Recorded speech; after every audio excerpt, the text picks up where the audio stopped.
سلام كما يتصنحوا فتوات كبرات تخاتاتي لمن كبت المدوز محرام ميديا حدشتن اوانان زنور حواريتات حاويرنا كنكاتاتلنا وهم حيزلكم مسيلخو كواتم حدا دما ايلو محمد مرجع اثيوبيا كمزي ايلو مسحقوا لالو ها ابي احمد علي لا ها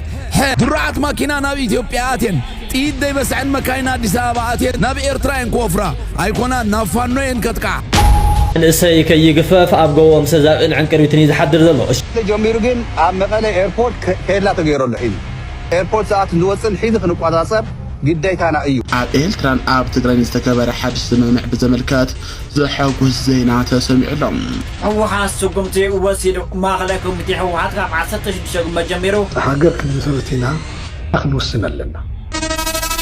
ياتومن قالوت انه نايل ما انت مدبنا حاويرنا قندس سومينا قدمي ግን ነዚ ቻናል እዚ ሓደሽ ዝኾንኩም ሰብስክራይብ ምግባርና እዚ ቻናል እዚ ቤተሰብ ምዃን ትቆሊኹም ነዚ ቪድዮ ዝኸዓ ላይክ ምግባር ጀምርዎ ሰናይ ምክትታል ባይዘው ወይ ምን ተኸስቲኖ ናይሎ መሐመድ ምርጫ ኢትዮጵያ ከምዚ አይሎ መስሐቁ ላሎ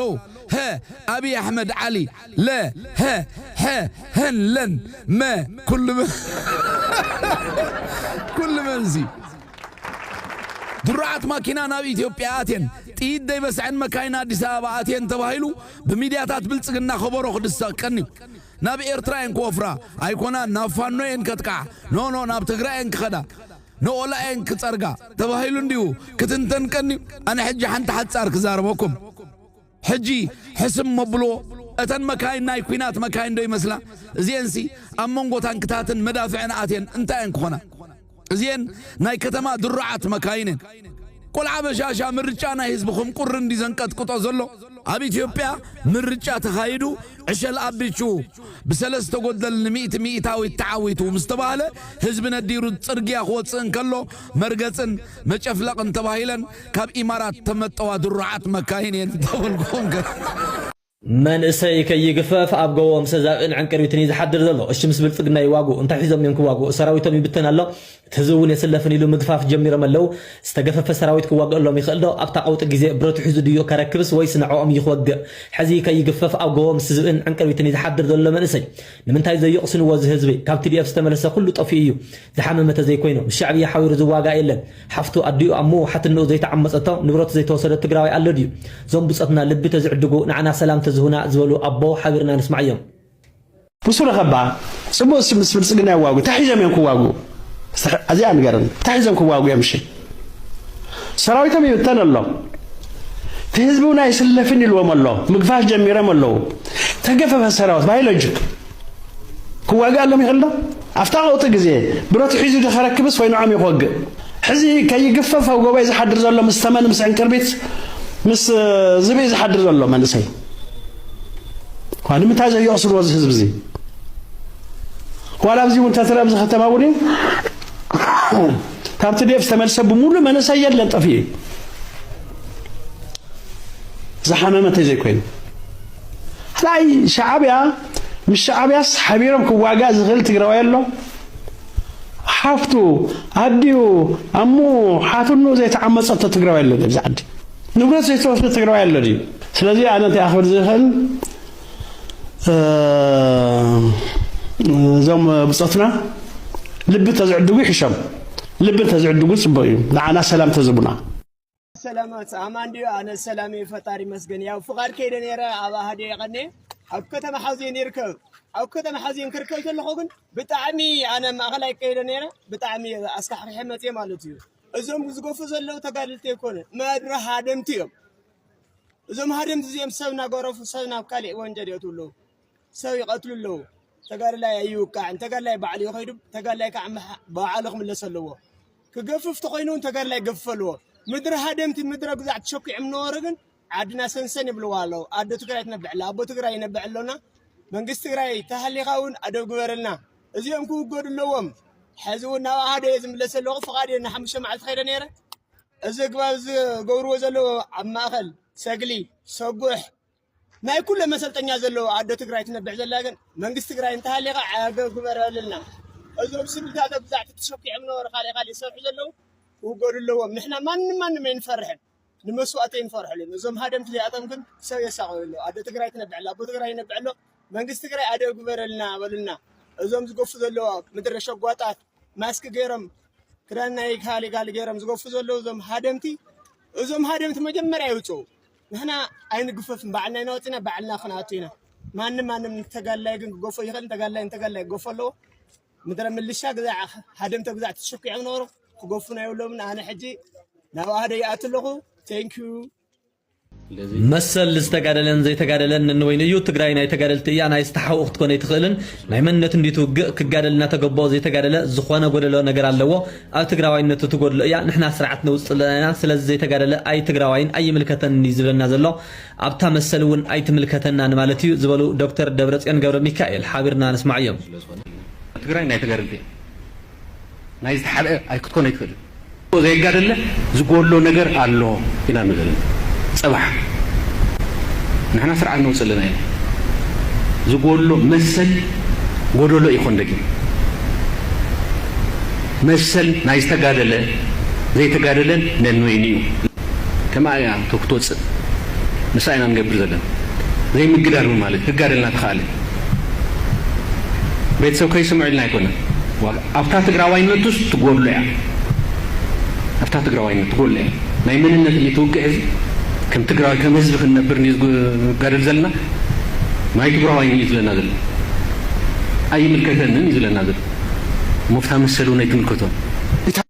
هاجر كن مسرتنا إلنا خنوسنا لنا هاجر من هنا أصلا زي كونت موزي أمس جور كاتين مرة كونت هاجر من هنا سرعة منازي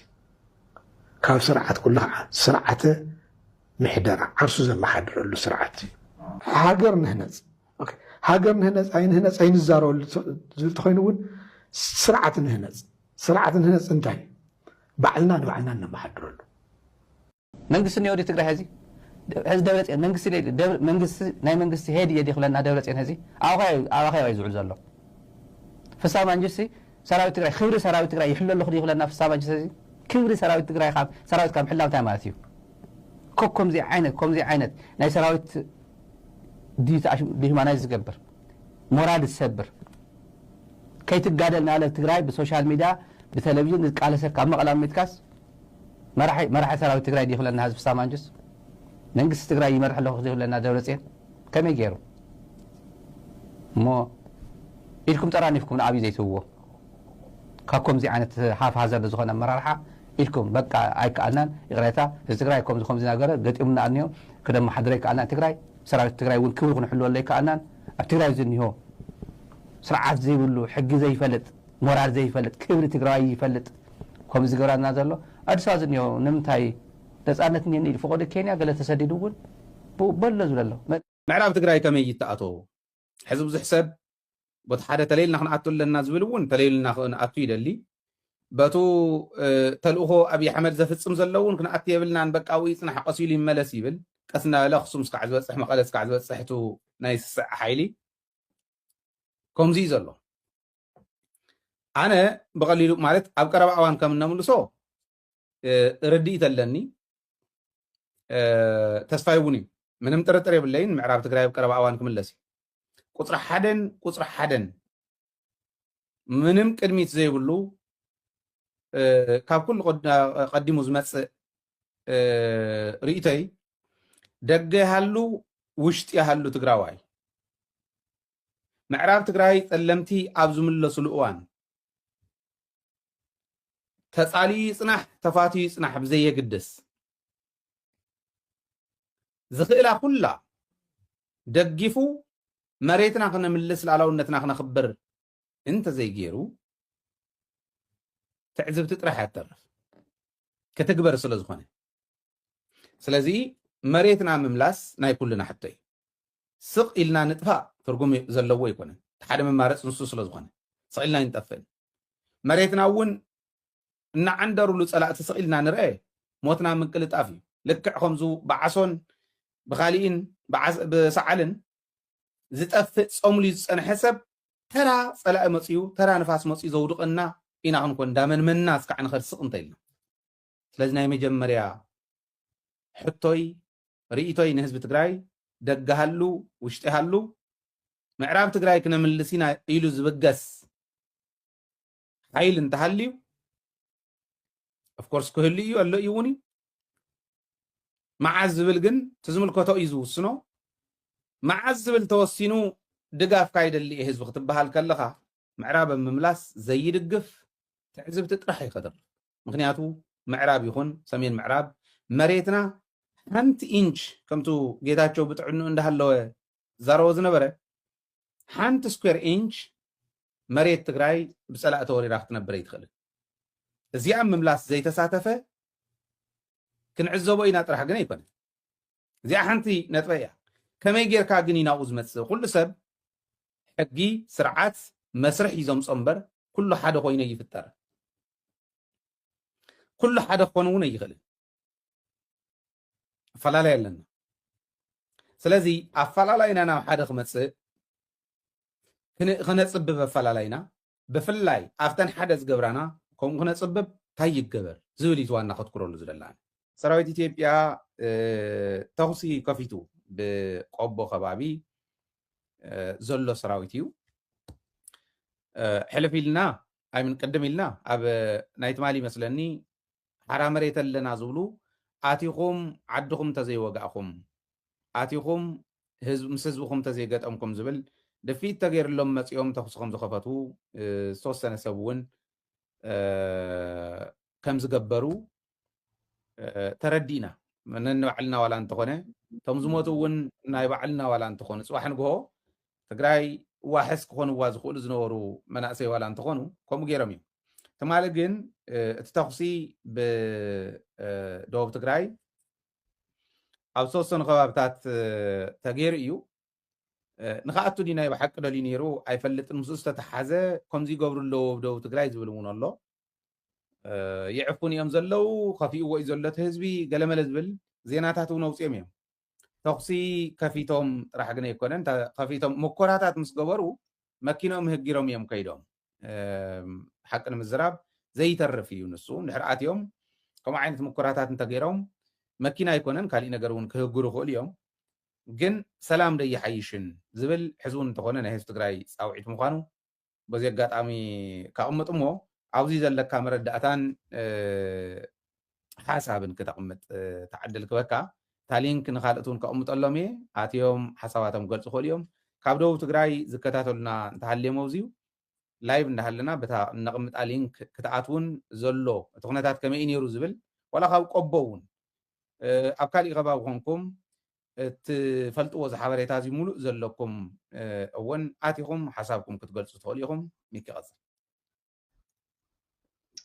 ግርም ተንኪ ሃይለ ሰላማት ናወልከ ንኩልኩም እታ ናይ ዓይንጭዋ ምሳሌ ግን ሓደ ክልተ ሰለስተ መዓልቲ ተወሳኺ ተሰሚዐ ኣኺ ክሕዛ እምበር ኣይክእላ ኣብ ምሳሌታት እዚአን ሕይ ዝበለና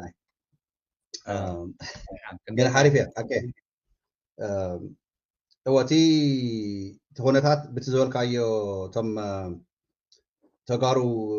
ገልገሊኦም ኣብ ምግዳል ዝነበሩ ኣብቲ ናይ ጀኖሳይዳል ኢዋን 2013-14 ገሊኦም ግን ከዓ ኣብ ምጭርዋር ኣብ ስርቂ ዝነበሩ በተለይ ብናይ እዚ ናይ ራያ ከባቢ ናይ ወጀራትን ካሊእ ቦታን ቅድሚ ሕዚ እውን ደጋጊሞም መፂኦም ተኽሲ ከፊቶም እዮም ኣብ ብፆቶም ያው ገልገሊኦም ከምቲ ንፈልጦ ዘለና ገይሮም ወፂኦም ገሊኦም ከዓ ኣብ ስርቂ ምጭርዋር እውን ዝነበሩ ኣለዉ እዮም እቲ ባይታ እውን ነውግዖም ኣሕዋትና ኣብ ሓደ ሓደ ቦታ ወጀራት እውን ኣብ ሞላ ትግራይ እውን ዳርጋ ከም ምጭርዋር ናይ መሬት እውን ዘሎ ዘሎስ ገሊኦም ምስ ክልተ ሰለስተ ዝርያ ዝሸጥዎ ሓደ መሬት እውን ከም ዘለው ብሕጊ ዝጥየቑ እዚኦም ከዓ እናጭበርበሩ ግን እታ ቀንዲ እታ ናይ ትማሊ ዝበልናዮ እዚኣ ብሓፃራ ከይድኩም ክልተ ዝርያ እንዲኦም መፂኦም ተኩሶም ነይሮም እታ መጀመርታ ፈሪሖም ወዲያው ሃዲዮም ከይዶም ተመሊሶም ግን ናይ 4 መዓልቲ ኣስቃጥላት ክትከዱ ኢኹም ከይድኩም ግን ድፍኡ ተባሂሎም እዮም ከም ብሓድሽ ተዓጊቶም እዚኡ ትማሊ ስለ ዝተንተናዮ ታስቃጥላ ያው ሃይዳ እሞ ከምቲ ኣብ ኣዲስ ኣበባ ንሪኦም ከለና ጫማ እናፅረጉ ካልሲ እናሓፀቡ ኣብ መቐለ ቀረባ ግዜ ክንርከብ ኢና በቃ ንህዝቢ ትግራይ ክንመርሖ ኢና ዝቕተል ቀቲልና ከም ዝግበር ጌርና ኢልና ይፃድቃን እውን እዚኣ ግን ኣይትተዓሸው ብቐሊሉ ምክንያቱ እቲ እቶም ኣሕዋትናቶም ተጋሩ እንድሕር ዕጥቂ ሒዞም መፂኦም እንድሕር ተኽሲ ከፊቶም ኣብ ሰራዊት ትግራይ ዋላ እስካብ መጨረሻ ትዕግስት እንተገበረ ንህዝቡን ንባዕሉ ሂወትን ከድሕን ግን ኣብ ድፋዕ ዘሎ እውን ኣብ ዓዲ እምበር ዓዲ እምባት ኣይኮነን ንስኹም ዓዲ እምባት ኮይንኩም ግን ንብልፅግና ነስቃጥላ ክትብሉ ንኣሕዋትኩም መፅኩም ክትዋግኡ ግን ትክክል ኣይኮነን እዚ እዩ ተኣሊ እዩ ትማሊ ኣብዚ ኣይ ነገር kunta ቁፅሪ ግን ቶም ኣጥሊለያ ኢሎም ማዓንቲ 4 ከም ዝሞትዎ መለዩ ቶም ካብቶም ኣሕዋትና ተጋሩ ማለት እዩ ናይ ባዕሎም ቶም ዓፋር ዝነበሩ ኣሕዋትና ዝብሎም ኣለኹ ካባና ካብቲ ናይ ሰራዊት ትግራይ ተጎድአ የለን እንኳን ዝሞተ ካብኣቶም ግን 4 ከም ዝሞትዎም ተረጋጊፁ ኣሎ እዚ እናተገብረ እንዳሃለዉ ካነየ ብካሊእ ቦታ ብልፅግና ባዕሉ እውን ተወሰነ ናይ ባዕሉ ሰራዊት መፅኡ ኣብ ሓደ ግንባር ሰራዊት ትግራይ ኣብ ካሊእ ቦታ ሰራዊትና ዝነበሮ ናብ መሬት ትግራይ ደፊኡ ካኣቱ ያው ኣብቲ ከባቢ ዝነበረ ሰራዊት ትግራይ ግብረ መልሲ እዩ መጨረሹ ራዕዲ ፈጢሩ ናይ ባዕሉ ኣብኡ ሓንቲ ፔትሮል ተማሪኻ እያ ናይ ብልፅግና ማለት እዩ እዚ ክንብል ተለና እንዳጋጣሚ ኮይኑ እቲ ሓበሬታ ወዲያው መፅያ ኣነ ንስኻን እውን ኣጉዕና ኣለና ምክንያቱ እቲ ሚድያ በግባቡ ንህዝብና ኢንፎርሜሽን ክንሕልፍ ሓደ ግዴታ እዩ ኢልና ካልኣይ እዚያት ነገር ከ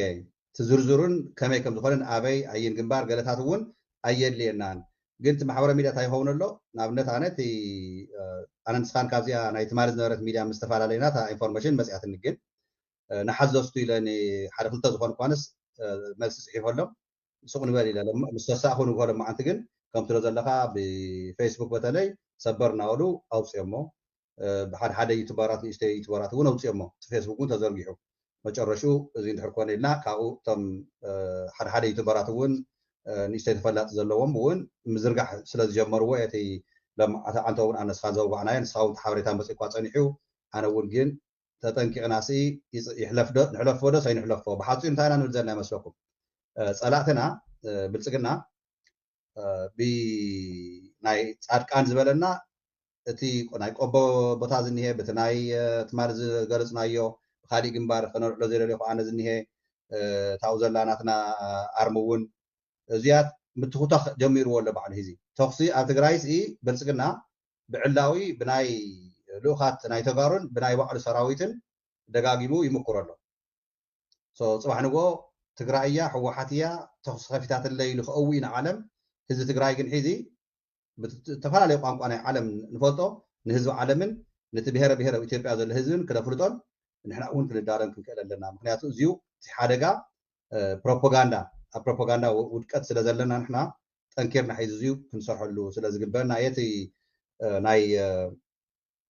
ፔትሮል ምምራኻሲ ገልገሊኡ ሒዝስ በጊሉስ ንምንታይ ኢኹም ዝተምፅኡ ኣለኹም ሚድያ ዝብል እውን ስለዘይሰኣን ኣብቲ ማሕበራዊ ሚድያ ዝተዘርጊሑ ስለ ዘሎ እንድሕር ዘይርኢኹም ሞ ብዙ ምክንያት ኢና ነውፅኦ ዘለና እምበር ቀዲሙ መፅኡና እዩ ፈሊጥና ፀኒሕና ኢና ሰበር ዘየና እውን ማእተና ነርና ግን እስቲ ህድእ ንበል ኢልና ገልገሊኡ እውን ምምያጥ እውን ስለ ዘልዮ ተማይጥና ኢና ንሕልፈልኩም ዘለና እያ ትብል ዘለ ሃገር ክንምስርት ኢና ኢልና ክንውስን ኣለና ባዕልና ንባዕልና ነመሓድረሉ ይብላችሁ ለምን አሁን ነፃ ሀገር መመስረት አለብን ብለን ማወጅ አለብን ነገር ነው የሚለውና ለምን አሁን ለምን 83 ዓመተ ምህረት ኢትዮጵያን ስትቆጣጠሯት ትግራይ ሀገር መሆን አለባት ብላችሁ ለምን አልወሰናችሁ? እናንተ ኢትዮጵያን ስታስተዳድሩ ሀገር ነው ኢትዮጵያውንን እንቀጥላለን እናንተ የግል ንብረታችሁ ነው እንዴ የምመስላችሁ ጎበዝ እንዴ ትግራይ እኮ ከእናንተ በፊት ኢትዮጵያ ነበረች በእናንተ ጊዜም ኢትዮጵያ ከእናንተ በኋላ ኢትዮጵያውን የምትቀጥለው ይውላችሁ እነዚህ የሆነች ደግሞ የሚያዛት ካርድ አለች ራስን በራስ የማስተዳደር መብት ነው የሚሏት ነገር ከደርግ ጊዜ ከደርግ መውደቅ በኋላ የትግራይ ህዝብ ራሱን በራሱ ነው እያስተዳደረ ያለው የሚባለው እናንተም የፈለጋችሁትን ፕሬዝዳንት ቁጭ ታደርጉበት ነበር እንደ አባይ ወልዱ አይነት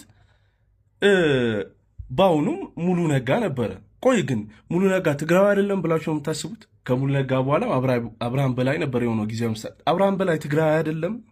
አብርሃም ሲያስተዳድረን እኛ ራሳችን በራሳችን እያስተዳድርን አይደለም ብላችሁ ነው የምታስቡት ግን እነሱ ራሳችን በራሳችን የሚሏት ባይዘወይ ራሳችን ሲሉ ለራሳቸው ነው ለራሳቸው እነዋናቸው ካላችሁ ስብሐት ነጋና ቤተሰቦቹ ከነሱ ውጪ ያለው ትግራይ ባሪያ ሆኖ ነው መኖር የሚችለው እንጂ አመራር መሆን አይችልም ይኸውላችሁ ሌላው ትግራይ አመራር እንዲሆን የሚፈቅዱ ቢሆን ኖሮ ጌታቸው ረዳን አይቃወሙትም ነበር ምን አረገ ጌታቸው ምንም አላረገም ግን በቃ ከነሱ ዘመድ ውጪ አስተዳደር አትሆንም ታደሰ ወረደ ምን አረገ ታደሰ ወረደ እንኳን ወረደ ግን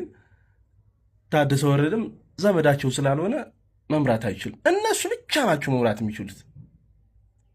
ካሁን ደግሞ ኢትዮጵያ ከእጃቸው እንዳመለጠች ስላመኑ የኢሳያስ ሌጋሲ ለመከተል ነው ባሪያ ሊያደርጉን ዘግተው ሊያስቀምጡ ከላይ ደቅ ብለው ወርቃችን እያፈሱ እያወጡ እነሱ ቤተሰቦቻቸው ዘመድ አዝማዶቻቸውን የትም ዓለም ተንደላቀው እያኖሩ እኛን ባሪያ ስደተኛ ሊያደርጉን ማለት ነው። አይሆንም። ከዚህ በኋላ የሚሆን አይመስለኝም። ሰላም ለትግራይ ሕዝብ፣ ይመቻችሁ።